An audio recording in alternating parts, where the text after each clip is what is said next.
ఇప్పుడు మీ జుట్టు రాలడం పూర్తిగా తగ్గిపోతుంది. ప్రిస్మోస్ B fall cure miracle herbal hair oil తో. నమస్తే, నేను Keshav. Welcome to Suman TV. Janasena పార్టీలో చేరేందుకు నేతలు తహతహలాడుతున్నారా? ముఖ్యంగా వైసీపీని వీడే వాళ్ళందరికీ కూడా జనసేన ఒక ప్రధాన ఆకర్షణ మంత్రంగా కనిపిస్తుందా? ప్రకాశం జిల్లాలో సీనియర్ నేత మాజీ మంత్రి బాలినేని శ్రీనివాసరెడ్డి జనసేన అధినేతతో భేటీ కాబోతున్నాడు అనేది సమాచారం. ఆ తర్వాత ఈ లిస్టు మరింతగా పెరగబోతుందనే సమాచారం కూడా ఇప్పుడు ఆసక్తికరంగా మారింది. ఈ అంశంపైన విశ్లేషణ చూద్దాం. మనతో పాటు పొలిటికల్ అనలిస్ట్ శ్రీనివాస్ గారు. శ్రీనివాస్ గారు నమస్కారం. జనసేన పార్టీ రమ్మని పిలుస్తుందా, లేదా జనసేన బాగుందని ఆకట్టుకుంటుందని వెళ్ళిపోతున్నారు వీళ్ళందరూ? రమ్మంటాం కంటే వీళ్ళ ట్రాక్ రికార్డ్ 100% స్ట్రైక్ రేట్తో ఉంది. దీంట్లో వెళ్తే మన భవిష్యత్తు బాగుంటుంది అనేది అర్థమవుతుంది. అది కాబట్టి పవన్ కళ్యాణ్ గారి విధి విధానాలు నచ్చే వెళ్తున్నట్టుగా కనపడుతుంది. ఎందుకంటే బాలినేని గారు సీనియర్ 5 సార్లు ఎమ్మెల్యే గారి వ్యక్తి, అనేక సార్లు మంత్రి పదవి చేసిన వ్యక్తే. సొంత బంధువుని, సొంత పార్టీని కూడా కాదని చాలా నేను సంస్కరణలు చెప్పాను, వాళ్ళు చేయలేదు. తర్వాత పూర్తి వివరాలు చెప్తాను. రేపు ఉదయం మాత్రం అంటే ఈరోజు పవన్ కళ్యాణ్ గారు విజయవాడలో కలిసిన తర్వాత నేనేం చేయమంటే ఆయన చెప్పినట్టు చేస్తాను, ఎటువంటి కండిషన్స్ లేకుండా ఆ పార్టీలో చేరుతాను అన్నాడు.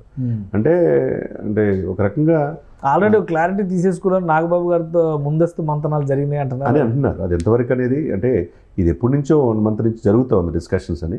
ఇప్పుడు టైం వచ్చింది. ప్రకాశం జిల్లాలో కూడా జనసేన పార్టీ వ్యూహాత్మకంగా అడుగులేస్తుంది. అంటే స్ట్రెంత్కి ప్రకాశం జిల్లాలో స్ట్రెంత్ రావడం వల్ల, బాలినేని గారు రావడం వల్ల ఇక ఆయన ఒక్కడితోనే ఆగదు. ఇది చాలామంది వచ్చే అవకాశాలు ఉన్నాయి. దానివల్ల ప్రకాశం జిల్లా, దానికి ఆనుకొని నెల్లూరు కూడా స్ట్రెంత్ అయ్యే అవకాశం. అంటే రాయలసీమలో ఒక బలమైన ఇదిగా జనసేన వస్తుంది. ఇకపోతే మీరు అన్నట్టుగా రమ్మని పిలవటం కంటే ఈ పార్టీలో పవన్ కళ్యాణ్ గారి పట్ల కావచ్చు, చిరంజీవి గారి ఫ్యామిలీ పట్ల కావచ్చు, మొదటి నుంచి సన్నిహితంగా ఉండేవాళ్ళు, అభిమానంగా ఉండేవాళ్ళు కొంతమంది నాయకులు ఉంటారు. పార్టీలు ఏ పార్టీలో ఉన్నారు.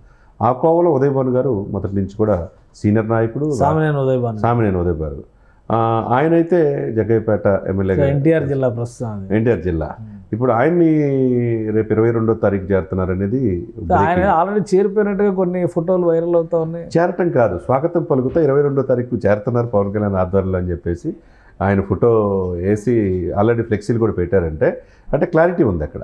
అంటే ఆయనకి డెఫినెట్గా ఇతను చేరుతున్నాడు, స్వాగతం, హృదయపూర్వక స్వాగతం. అతను చేరటం వల్ల అండి ముఖ్యంగా ఎన్టీఆర్ జిల్లాలో కావచ్చు, కృష్ణా పరిసర ప్రాంతాల్లో అంటే ఇదే తరహా క్యాంపెయిన్ మచిలీపట్నం ఎంపీగా ఉన్నటువంటి బాలశౌరి జారీ సమయంలో కూడా దాదాపు ఇలానే ప్రచారం జరిగింది. సో ఇప్పుడంటే సామినేని ఉదయ్ భాను చేరడం అనేది కన్ఫర్మ్ 100%. ఎందుకంటే ఆయన చీఫ్ విప్గా చేశాడు, ఉభయ రాష్ట్రాల్లో మంచి పేరున్న వ్యక్తి. ఆయనకు నాట్ ఓన్లీ ఆ 2 జిల్లాలే కాదు, రాష్ట్ర వ్యాప్తంగా నెట్వర్క్ ఉంది.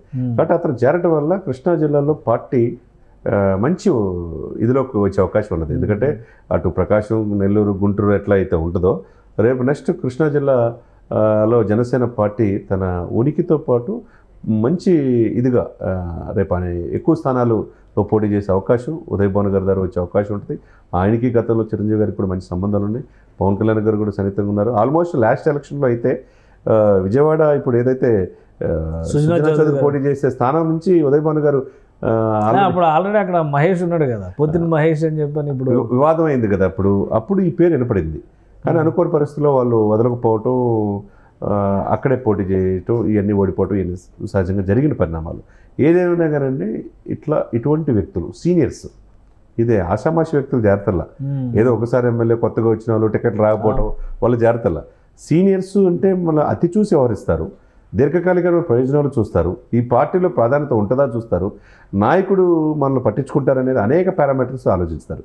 కాబట్టి ఇది ఒక రకంగా ఈ చేరికలన్నీ కూడా జనసేన వైపు ఎక్కువ ఉంటున్నాయి. కేశవ్ గారు మీరు మనం కనుక గమనిస్తే ఇప్పుడు స్టార్టింగ్ ఎక్కడైంది, విశాఖపట్నం వంశీకృష్ణ యాదవ్ ఎమ్మెల్సీ కూడా రిజైన్ చేసి వచ్చాడు.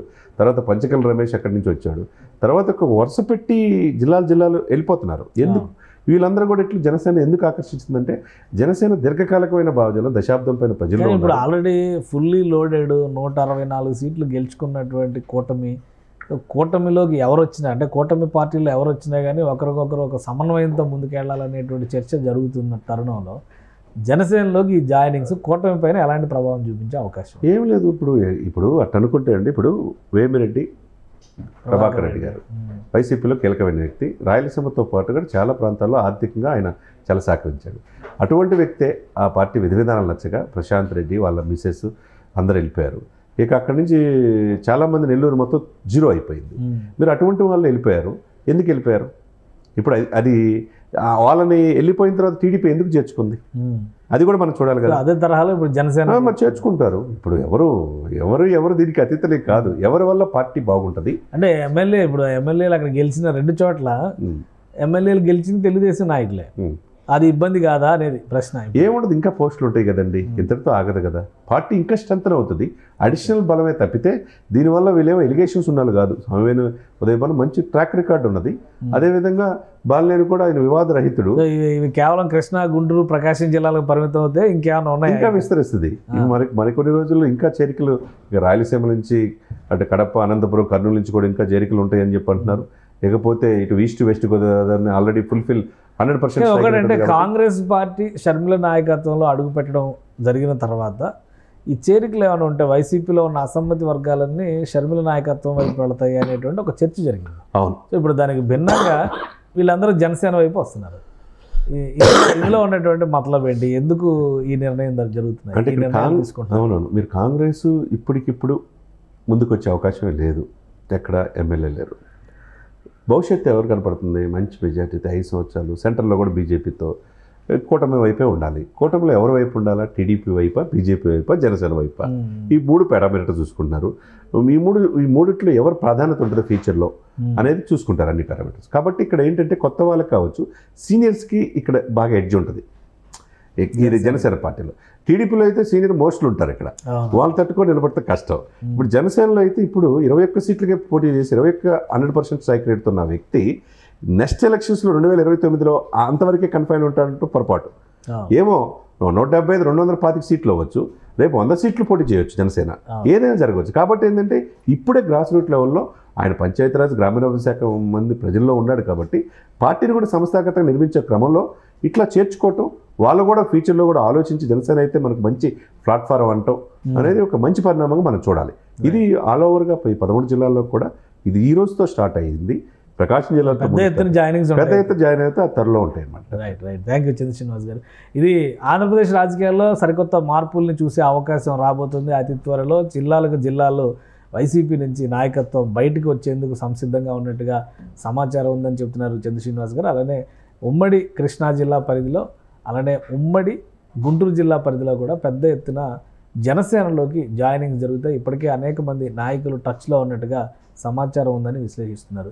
వైసీపీ పైన అసమ్మతి కావచ్చు, నాయకత్వం పైన తిరుగుబాటు కావచ్చు, కానీ అది జనసేనకి కలిసి వచ్చేటువంటి అంశం. రాబోయే రోజుల్లో జనసేన మరింత బలోపేతం కావడానికి మార్గం ఏర్పడుతుందని చంద్ర శ్రీనివాస్ గారు విశ్లేషిస్తున్నారు. ఇది special discussion. Keep watching. Suman టీవీలో మీ పర్సనల్ అండ్ బిజినెస్ ప్రమోషన్స్ కోసం కింది నెంబర్కి కాంటాక్ట్ చేయండి.